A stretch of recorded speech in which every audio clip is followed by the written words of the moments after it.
¿Qué tal, estimadas y estimados estudiantes? Eh, Mi nombre es Vicente Galvez, soy su profesor de filosofía y en esta segunda clase de desarrollo vamos a analizar la guía que les envié la semana pasada. Vamos a ir haciendo análisis acerca de ella. Vamos a ver, de preferencia, ustedes que tengan a mano su guía resuelta para que vayamos comparando los resultados que han tenido ustedes con las explicaciones que voy a ir haciendo. ¿Ok? Eventualmente, yo creo que vamos a trabajar bajo esta dinámica. Voy a enviarles las clases, vamos a enviar una guía de desarrollo y luego vamos a tener una retroalimentación, que es la clase que nos compete ahora en este momento, ¿ok? Entonces, para aquello, vamos a ir analizando pregunta por pregunta y vamos a volver a las diapositivas del PowerPoint que les envié y que también estuvimos analizando en la clase. Vamos a volver sobre él para ir respondiendo a cada una de las preguntas, ¿ok? Entonces, sin más, vamos a la guía. Perfecto. Pregunta número uno, entonces, respecto a la palabra filosofía. ¿Qué significa filos y sofía? ¿No? Alternativa número A, filos como hijo, no. Sofía, hermano, no. Dijimos que eso no correspondía. Filos, casa. Sofía, hogar, tampoco. Filos, amor. Sofía, naturaleza, tampoco. La alternativa correcta era la C, ¿no es cierto? Por filosofía entendíamos que filos era sinónimo de amor y sofía de sabiduría, según los griegos, ¿no es cierto? Para esto estuvimos viendo la diapositiva de la unidad número uno, definición de la filosofía, filos amor, sofía sabiduría, ¿no es cierto? Ahí se responde esta pregunta número uno. Entonces, alternativa C. Vamos con la pregunta número 2. ¿Cuál es el primer concepto que nos impulsa a cualquier pensamiento filosófico? ¿Cuál será ese primer concepto que nos impulsa a una reflexión o un pensamiento filosófico? ¿Será la medicina? ¿Será la cultura? ¿Serán las leyes? No, ¿no es cierto? El primer concepto que nos impulsa a que tengamos un pensamiento filosófico o de carácter reflexivo crítico es el asombro. Para esto, recordemos cuando veíamos el tránsito de la forma en que percibimos el mundo, que va desde el mito al logos, es siempre a través de un asombro, ¿ya?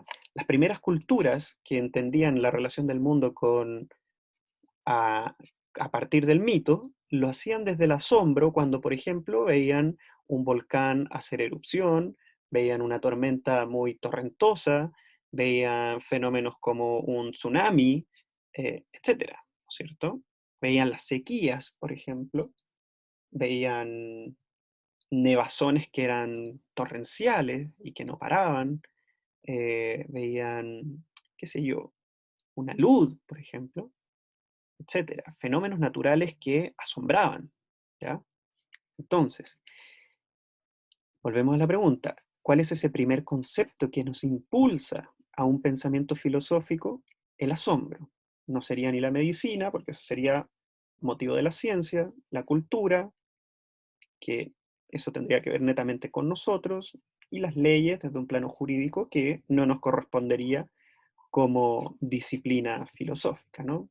El asombro es lo que hace despertar nuestro pensamiento filosófico, ¿cierto? Hoy día cuando nos asombramos de lo que está ocurriendo con el coronavirus, ¿no? Nos asombra ver las cantidades de muertos que hay diariamente, que tengamos más de 2 millones de personas contagiadas a nivel mundial, que la curva exponencial de contagiados sube y sube y sube. Ahí hay un asombro. Y eso nos tiene que invitar a un pensamiento filosófico. Ese asombro no tenemos que materializarlo en miedo, ¿no? Sino que precisamente en un pensamiento crítico. Ya vamos a ir sobre eso. Entonces, pregunta número 3. ¿Cuál es el rasgo más característico de la filosofía según los griegos? ¿Cuál sería ese rasgo más característico? ¿Que siempre debe tener un interés? O sea, yo me veo beneficiado de algo a partir de la filosofía, que debe ser útil, que tiene que tener una utilidad en concreto, que tiene que salir algo material, por ejemplo, que debe ser remunerada económicamente, o sea, me tienen que pagar por aquello. No, el rasgo más característico de la filosofía, según los griegos, es que es desinteresada. ¿Ya? Ya veíamos que, según la idea o la concepción griega de entender la filosofía, nos dedicábamos al estudio, al cultivo de los razonamientos, del pensamiento, de las ciencias, de todo lo que pueda ser estudiado, pero de manera desinteresada, ¿no es cierto? Sin esperar algo a cambio, que me enaltezca o que tenga un reconocimiento, no, simplemente porque yo quiero ser un ciudadano, quiero ser un humano que pueda abarcar el máximo de conocimientos posibles. ¿Ok? ¿Cómo se fundamenta esto? Veíamos que en la definición de la palabra filosofía, filos amor, sofía sabiduría, la filosofía es el amor por la sabiduría que es de manera desinteresada. ¿Ok? Yo no espero algo a cambio. Pregunta número 4. En la filosofía, ¿por qué es importante preguntarnos el porqué de las cosas? ¿Cierto? ¿Por qué sería importante que nos preguntemos el porqué de las cosas? ¿Será acaso porque de ese modo el gobierno nos obliga a aceptar lo que es correcto? ¿Ya? O sea, dejaremos en manos de un gobierno para que ellos nos obliguen a aceptar lo que es correcto, verdadero, y nosotros simplemente acaparemos aquello. No, ¿no es cierto? Porque de esa manera puedo hacer pensar a otras personas igual que yo. O sea, ¿la filosofía se transformará acaso en algo así como una competencia de quién tiene la razón sobre otro? No, eso ocurre en los regímenes totalitarios. Una persona está intentando imponer la idea suya en otros. La pregunta sería ahí, ¿qué ocurre con el que piensa distinto?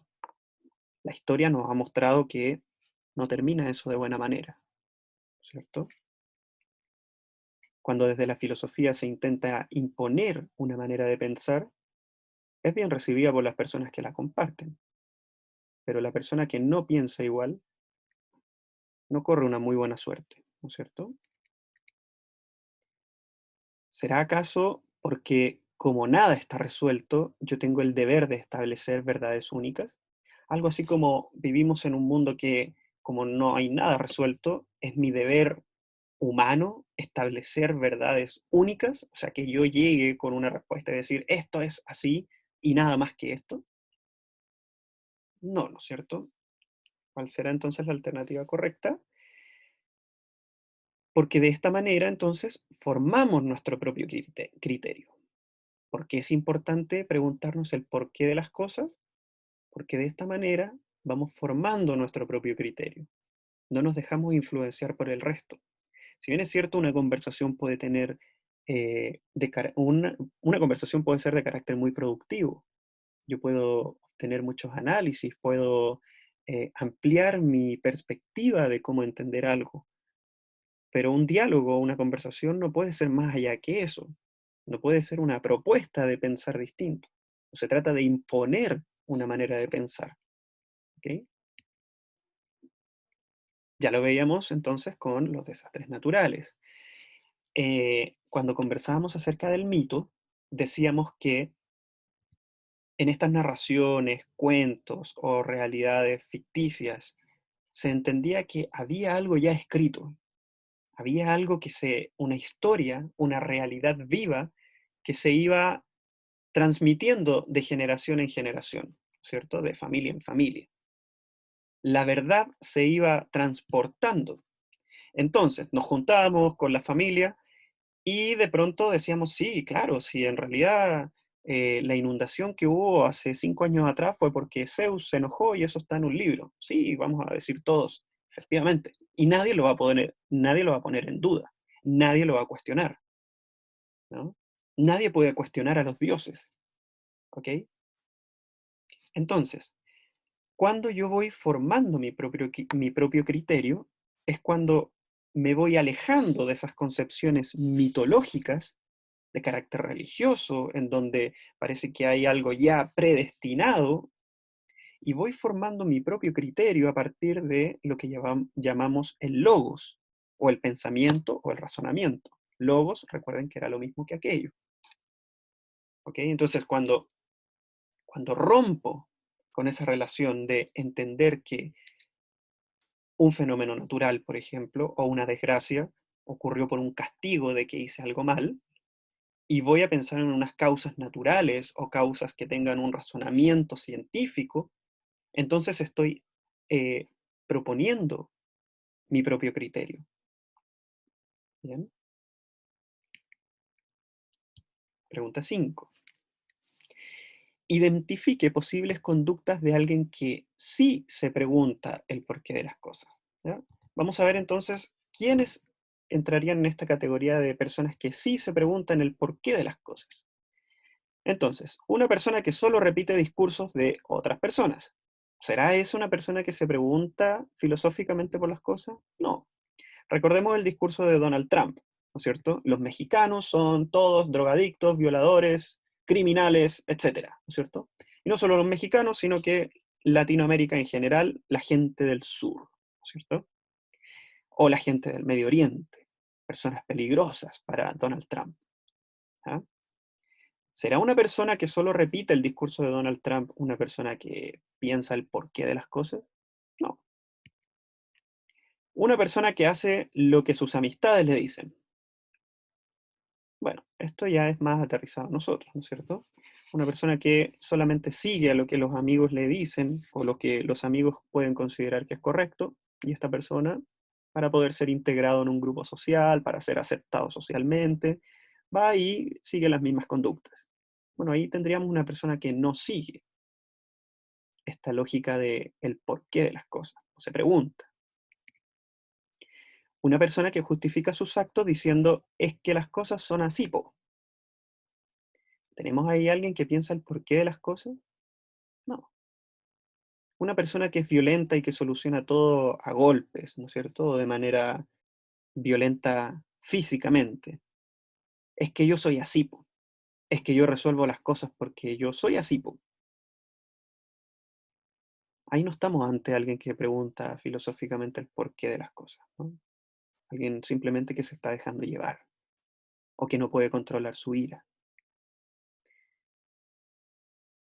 ¿En qué posibles conductas sí estaríamos ante alguien que se pregunta el porqué de las cosas? Ante una persona que critica con bases y fundamentos claros. ¿Ok? Entonces, cuando estoy en la realidad y soy una persona que puedo criticar con una base y un fundamento claro, entonces sí sería una conducta de alguien que se está preguntando el porqué de las cosas. ¿Ya? Voy formando mi propio criterio, es decir, voy haciendo una crítica. Pero no solamente llegaría a hacer una crítica al aire, porque yo podría repetir un discurso crítico, ¿no es cierto? Puedo repetir un discurso crítico, pero si no tengo esa base o un fundamento, entonces sigo cayendo en la alternativa A, ¿cierto? ¿Cómo se fundamenta esto? Cuando decimos que la necesidad de preguntarse el porqué de las cosas. ¿Bien? Y aquí teníamos una interrogante que les había hecho para que contestaran, ¿no es cierto? Leer atentamente esta historieta en donde tenemos el personaje de Miguelito. Entonces Miguelito tenía su dedo muy cerca de sus ojos y dice, sorprendente, mi dedo es más grande que la torre de aquella casa. Mafalda le dice, ¿sabes por qué lo ves más grande, Miguelito? Miguelito dice, claro, porque el dedo es mío y me importa muchísimo más que la torre. Aquí la alternativa correcta es la letra C, ¿ya? ¿Qué se puede concluir de la experiencia que tiene el personaje de esta historieta de Miguelito? ¿Qué podemos concluir? Que la percepción depende del punto de vista del observador, ¿ok? Vamos con la alternativa A, que las diferencias de percepción facilitan la comunicación. No, parece que tenemos precisamente no algo fácil, sino que complejo, ¿cierto? Sería todo lo contrario. La alternativa B nos dice que la percepción es independiente de la posición del sujeto. La percepción es precisamente dependiente de la posición que nosotros tengamos, ¿ya? A lo mejor cuando alguien pregunta, oye, ¿y afuera hace frío? Claro, ¿qué respondemos? ¿Cómo sé yo qué consideras tú por frío? Yo puedo responder desde lo que yo considero que mi cuerpo tolera como frío o no. Entonces digo, no, ¿sabéis qué? No, no hace tanto frío. Y después la persona que me preguntó sale y me dice, oye, me dijiste que no hacía tanto frío y estoy en tu mío. Bueno, ahí te das cuenta que la percepción entonces es dependiente de la posición de cada sujeto. Y la alternativa D dice que todas las personas tienen la misma percepción de la realidad. Eso no es así, ¿no es cierto? Eh, ya lo veíamos con Jair Bolsonaro, ¿no? Que al comienzo él creía que esta pandemia no era más que un resfrío pequeñito, ¿ya? ¿Todas las personas tienen la misma percepción de la realidad? No. Donald Trump cree que nosotros somos portadores de drogas, que somos criminales, que todo lo malo, ¿no es cierto? Entonces, alternativa correcta C, que la percepción depende del punto de vista de cada observador. ¿Ya? En la medida en que nosotros miremos algo, tengamos una percepción, con percepción estoy hablando de sentidos, ¿ok? De lo que podemos observar, oler, palpar, etcétera, ¿no? Vamos teniendo una perspectiva de esa percepción, ¿ok? De la relación que estamos generando entre nosotros y el mundo. En este caso, la relación que tengamos, que tiene este personaje con la torre, interviene su dedo, ¿no?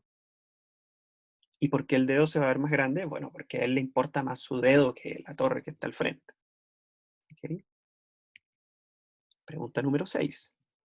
Menciona y explique brevemente una situación que ocurra en nuestros días que necesite ser cuestionada por un porqué. ¿Ok? Bueno, para responder a esta pregunta hubiese sido ideal que eh, hubiésemos estado presentes, ¿cierto?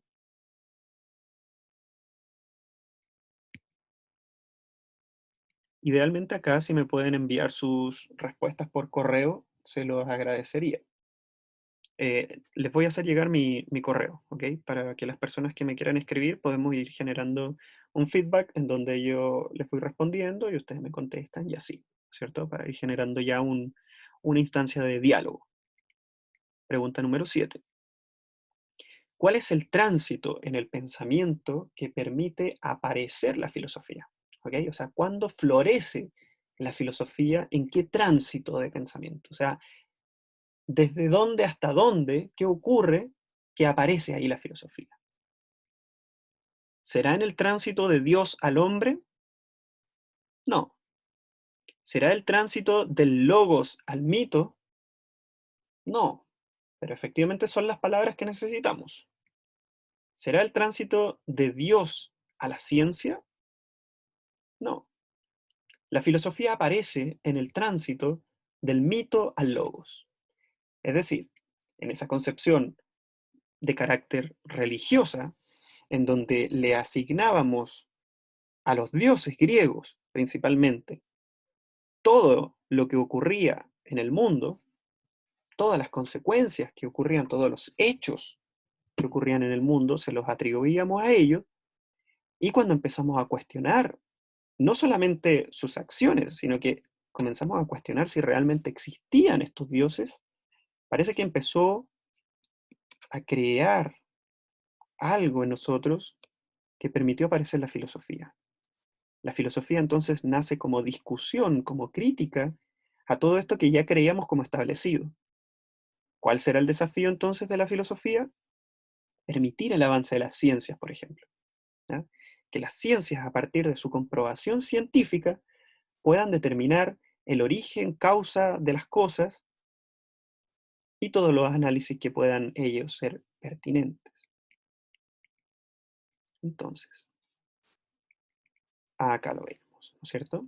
En la historia hay un paso, un tránsito del mito al logos. Decíamos que el mundo se explica a partir del asombro y se hacía a partir de un mito, es decir, de un cuento, un relato, una narración fantástica que era una realidad viva, ¿cierto? Posteriormente pasábamos al logos, ¿ok? Es decir, a la razón, al pensamiento. Dejamos atrás esa mitología, dejamos atrás a Zeus, a Poseidón, a todos esos dioses que se suponía que me castigaban o me beneficiaban, y ahora entonces empezamos a creer en las ciencias, en la biología, en la química, en la física, etcétera, ¿cierto? Ello también después más adelante va a tener sus propios cuestionamientos, porque alguien me podría decir, ya, profesor, está bien, eh, todo bien con el avance de las ciencias, pero recuerde que en la Edad Media se creía que la Tierra era plana. Entonces parece que la ciencia no siempre ha llegado con la verdad absoluta, ¿no es cierto? La filosofía parece que también va a ser una crítica a la ciencia, porque si dejamos que la ciencia tome por verdad cualquier verdad absoluta, entonces se acabó el problema y no pensemos más, ¿no es cierto? Bueno, en la Edad Media la gente creía que la Tierra era plana y que después uno llegaba a un borde y se caía, ¿no es cierto? Y la mitología contaba que habían unos dragones abajo, entonces tú te caías y los dragones te comían, ¿cierto? Bueno, la ciencia respaldaba eso. Pregunta número 8. Según lo visto en clases, ¿cuál de las alternativas sería un mito? Un científico desarrollando una cura contra el COVID-19. ¿Será eso un mito? ¿Será un beneficio de Poseidón o de, no sé, algún dios? No. Hay un científico, valga la redundancia, haciendo ciencia. ¿Será un astronauta pisando la luna? No, también hay ciencia ahí. ¿Será un matemático desarrollando un teorema nuevo? ¿Una fórmula matemática nueva? No. ¿Cuál será un mito entonces? El dios griego Zeus lanzando una tormenta sobre un pueblo provocando inundaciones. Ese sería un mito. ¿Ok? Entonces, ya veíamos en la diapositiva de la clase anterior el ejemplo de Zeus de cómo trata a este personaje de Prometeo, ¿no es cierto? De manera fantástica, muy parafernálica, en donde lo ata con unas ligaduras en una columna y envía a un águila para que le coman su hígado inmortal, ¿no es cierto? Y en la noche renacía la parte que le había comido en las aves de las alas desplegadas, ¿no es cierto? O sea, hay que tenerle miedo a Zeus, porque él nos puede hacer eso. Bueno, eso lo vamos a empezar a dejar de lado. Pregunta número 9. ¿Cuál de las siguientes características no pertenecería a un mito? ¿Ok? Cuando no estamos frente a un mito. ¿La narración? Sí, dijimos que la narración era parte del mito. ¿El cuento? Sí, dijimos que el cuento también era parte de un mito. ¿Un relato fantástico? Sí, dijimos que era un relato fantástico, pertenecía a un mito. Entonces, según la pregunta, ¿cuál no pertenecería a un mito? Una investigación científica, ¿cierto? Parece que la investigación científica está ligada al logos y no al mito. ¿Ok? Ahí estamos entonces. Ahí se ven en la tercera línea, mito, dos puntos, cuento, relato, narración fantástica, ¿no? Que eran los que teníamos acá. La investigación científica sería más bien una característica del logos. Pregunta número 10. ¿Cuáles de los siguientes fenómenos serían propios de una relación pensamiento-mito? Vamos a ver. ¿El calor de verano? ¿Será el calor de verano un fenómeno propio de una manera de pensar mitológicamente? No, ¿cierto? El calor de verano puede estar justificado por la meteorología. El frío de invierno, misma cosa. Tampoco podría ser, o sea, tampoco pertenece a un pensamiento mitológico, porque sí podría ser resuelto por la meteorología. Las hojas cayendo en otoño, eso también lo puede explicar la biología, por ejemplo, ¿no? La botánica como ciencia, nos podría ayudar a responder a aquello. Entonces, ¿cuál de los siguientes fenómenos serían propios de una relación pensamiento-mito? ¿O cuál sería una relación mitológica? Una tormenta enviada por Zeus, ¿ok? Ahí estamos ante un pensamiento mitológico. Bien. Pregunta número 11. Cuando decimos que la filosofía no busca responder preguntas, sino abrir preguntas, ¿cuál de las siguientes reflexiones se acerca más a su interpretación? ¿Ok? La filosofía no busca responder preguntas, sino abrir preguntas. Entonces, ¿será acaso que la filosofía busca llegar a solucionar los problemas que pueda tener una sociedad?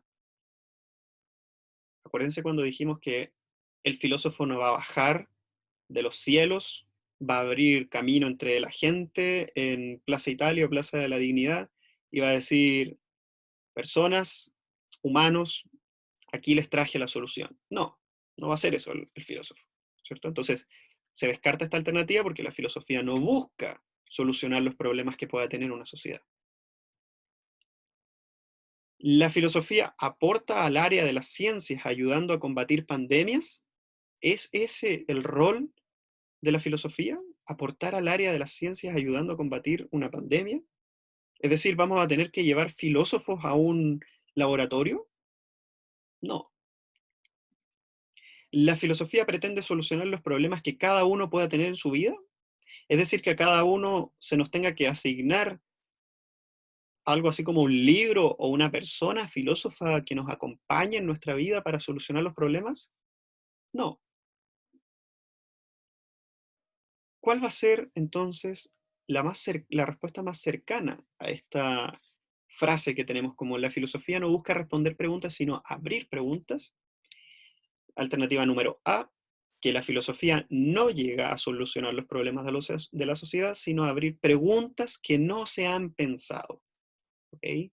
Entonces, Plaza de la Dignidad o Plaza Italia, muchos carteles, exigimos dignidad, dignidad para el pueblo, que la dignidad se haga costumbre, etcétera, ¿no es cierto? Bueno, tenemos un problema. ¿Qué es la dignidad? ¿Cierto? ¿Qué es la libertad? ¿Qué es la ciudadanía? ¿Qué es ser sujeto? ¿Qué es la democracia?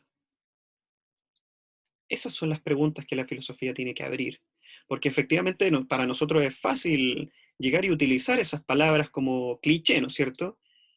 No sé si ustedes han escuchado, pero es muy común escuchar gente que dice, no vivimos en una democracia, vivimos en una dictadura desde octubre en adelante. Bueno, ¿cómo se sostiene eso, no es cierto? ¿Cómo se sostiene eso filosóficamente? Tenemos que hacernos cargo también de aquello que abrimos como pregunta, ¿ok? Pero es necesario abrirlas, porque no todos estamos pensando lo mismo. Entonces tenemos que ir generando acuerdos. Y ahí es donde entra la filosofía a generar diálogos. El diálogo, que es lo que vamos a ver después en la siguiente clase, es lo que nos permite como puente poder utilizar la filosofía. Si no hay diálogo, no hay filosofía, porque si no yo me quedo encerrado en mis propias concepciones de definiciones, de conceptos, y creo que yo tengo la verdad y que lo que yo pienso es y nada más. No, y tiene que haber un diálogo. ¿Ok? Pregunta número 2. Ah, no. Entonces, claro, la filosofía entonces, alternativa A, no llega a solucionar los problemas de la sociedad, sino a abrir preguntas que no se han pensado. Entonces, la filosofía no busca responder preguntas, sino abrir preguntas. ¿La filosofía nos resolverá el problema del estallido social? No. La filosofía nos puede invitar a pensar, por ejemplo, qué es la dignidad. Lo mismo que estábamos conversando. Pregunta 12. ¿De qué manera la filosofía nos permitiría ser sujetos libres? ¿Será acaso que podemos ser libres porque debido a que siempre alguien pensará por mí? No. Pensemos en los videos que analizamos. Jair Bolsonaro, Donald Trump. Si yo me dejara llevar como ciudadano por Jair Bolsonaro, si fuese yo un ciudadano brasileño, o si me dejara llevar por Donald Trump siendo un ciudadano estadounidense, ¿sería una persona libre? En Brasil probablemente esté hospitalizado, ¿no? En Estados Unidos probablemente ya me hubiese comprado un arma y a cualquier persona con rasgos latinos quedaría mirándolo feo, ¿no? Quedaría pensando que esta persona me puede hacer algo, teniendo mi arma ahí cerca, a mano. Recordemos que en Estados Unidos es legal el porte de arma. Entonces cualquier persona puede ir y dispararte, ¿no? ¿De qué manera la filosofía nos permitirá ser sujetos libres? Debido a que el gobierno me dirá lo que tengo que hacer. O sea, tengo que quedarme esperando a que el gobernador de turno me diga lo que tengo que hacer, sea Piñera o sea quien sea. ¿Debo yo acaso sentarme en el sillón a esperar a ver qué es lo que tengo que hacer para ser libre? No. Debido a que la cultura ya establece cómo debo actuar, es decir, no, pero si las cosas son así. ¿Ya? Entonces, como las cosas son así, yo me tengo que dejar llevar por eso y ya está resuelto, ¿no es cierto? Pero si las cosas siempre han funcionado de ese modo, ¿para qué le vamos a dar más vuelta? ¿Ya? Esa es una típica respuesta. Tampoco sería correcto. ¿De qué manera entonces la filosofía nos permitiría ser sujetos libres? Debido a que vamos formando nuestro propio criterio. Ahí cuando yo soy un ciudadano brasileño y escucho un discurso como el de Jair Bolsonaro, formulo una crítica respecto a aquello. Puedo estar de acuerdo. A ver, las críticas no siempre van a ser pensadas como algo negativo. Una crítica también puede ser en sentido positivo, para reafirmar algo. Difícilmente podemos encontrar algo positivo en ese discurso de Jair Bolsonaro. O si fuésemos ciudadanos estadounidenses, difícilmente podríamos encontrar algo positivo en el discurso de Donald Trump, ¿no? Entonces, la libertad va a ser sinónimo de que cada uno pueda ir formando sus propias concepciones de lo que entiende por verdad, de lo que entiende por correcto.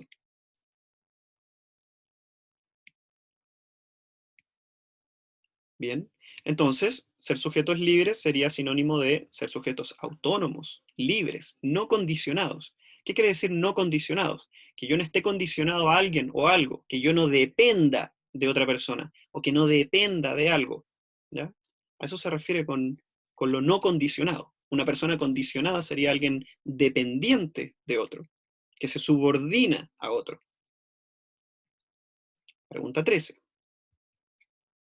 Explique, según lo visto en clases, la cita: no es necesario ser filósofo para hacer filosofía. ¿Ok? Bien, ya lo decíamos, el abogado requiere de un cartón, un título universitario que diga que es abogado, ¿cierto? El médico lo mismo, pero con la filosofía veíamos que no ocurre aquello. La filosofía se nos presenta como una herramienta que cada uno de nosotros podemos aplicar, ¿ya? En ese sentido, no es necesario ser filósofo para hacer filosofía. O sea, cada uno de nosotros podemos hacer filosofía, ¿ya? Así como el profesor los está invitando a ustedes a que hagamos filosofía, ustedes también pueden cumplir ese rol, ¿ok? No va a ser algo tan sencillo, por supuesto, pero sí nos podemos acercar.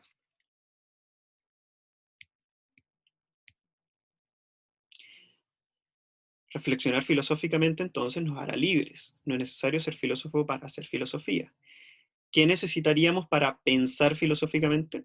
Entonces, cualquier cuestionamiento es un cuestionamiento filosófico y veíamos el ejemplo de ¿por qué tengo hambre?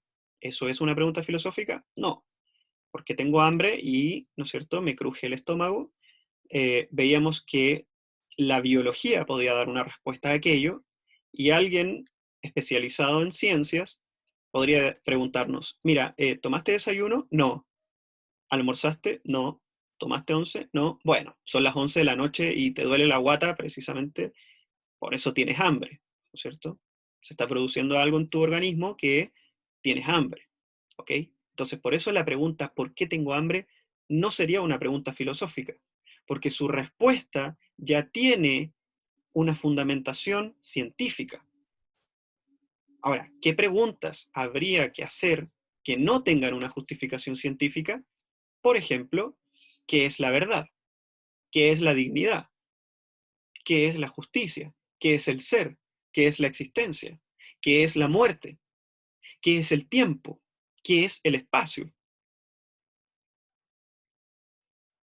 Ahí estamos frente a preguntas filosóficas, porque la ciencia no va a tener herramientas para poder respondernos de manera tan simple como nos respondería a ¿por qué tengo hambre? Pregunta 14, ya casi terminando.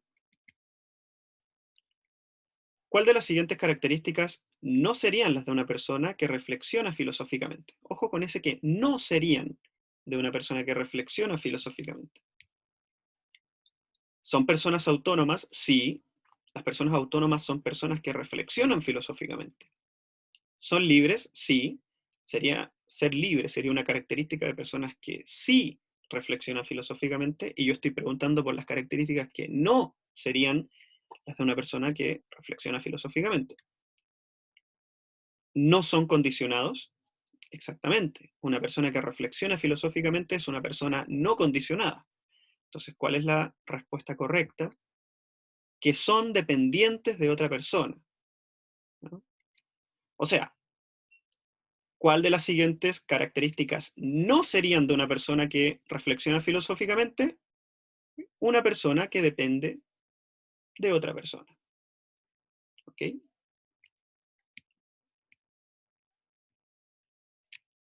Ya lo veíamos. Entonces, sujetos autónomos, libres, no condicionados. Ahí están, con eso podrían apoyarse. Perfecto. Y la pregunta número 15, ¿no es cierto? En donde ya hacíamos una breve reflexión, en donde explicábamos la relación filosófica entre libertad y encierro, ¿no? Esos dos conceptos que parecen opuestos como agua y aceite, casi como que se contraponen, algo así como donde hay encierro no hay libertad y donde hay libertad no hay encierro. Hoy día, y parece que con el transcurso de los días, se torna más necesario una relación íntima entre ambos, ¿cierto? Porque pocas son las personas que están respetando la cuarentena, de distintos estratos sociales. En el barrio alto, la gente que sale en helicópteros, que sale a los supermercados estando contagiadas, gente que sale a las plazas y salen sin mascarillas, gente que estando en cordones sanitarios no respeta aquello. Y es por eso que hoy día tenemos una ordenanza en donde se nos obliga a utilizar mascarillas, ¿no es cierto? Ahora ya no es alternativa. Ahora si usted está en la calle y no utiliza mascarilla, multa, ¿no es cierto? Le sacan un parte. Vemos entonces que hay una estrecha relación entre libertad y encierro. Lo que yo quiero para mi país, para que sea libre de este virus, para que nosotros podamos tener la libertad de no estar en un toque de queda, de poder salir donde un familiar, de poder salir donde un amigo y de salir donde yo quiera, requiere, esa libertad requiere que hoy yo esté en una situación de encierro. Porque si no nos autoencerramos, entonces las libertades van a ir siendo cada vez más restringidas. ¿Qué quiero decir con esto? Que si no aplico el encierro conmigo mismo, entonces la libertad se me va a presentar de menor grado, porque los gobiernos van a ir tomando decisiones que van a coartar mucho más esas libertades y van a ir haciendo cierres perimetrales cada vez en más comunas y van a ir cerrando más comercios y etcétera, ¿no? Todo lo que ello conlleva. Entonces, esa es la relación filosófica entre libertad y encierro, haciendo una síntesis en que para que haya mayor libertad es necesario hoy día el encierro. Van de la mano. Se necesitan mutuamente. La libertad requiere del encierro para que podamos tener libertad mañana. Y el encierro requiere libertad, ¿cierto? El encierro requiere libertad, porque es una decisión personal. Estoy pensando no solamente de manera egoísta conmigo mismo, sino que estoy pensando en el concepto de ciudadanía. Bueno, queridas y queridos estudiantes, hasta acá la resolución de la guía. Espero que hayan tenido sus respuestas correctas. Me pueden escribir un correo, como les decía, ya se los voy a hacer llegar, y podemos ir solucionando o resolviendo las dudas que tengan. ¿Ok? Que estén muy bien. Nos vemos en la siguiente clase.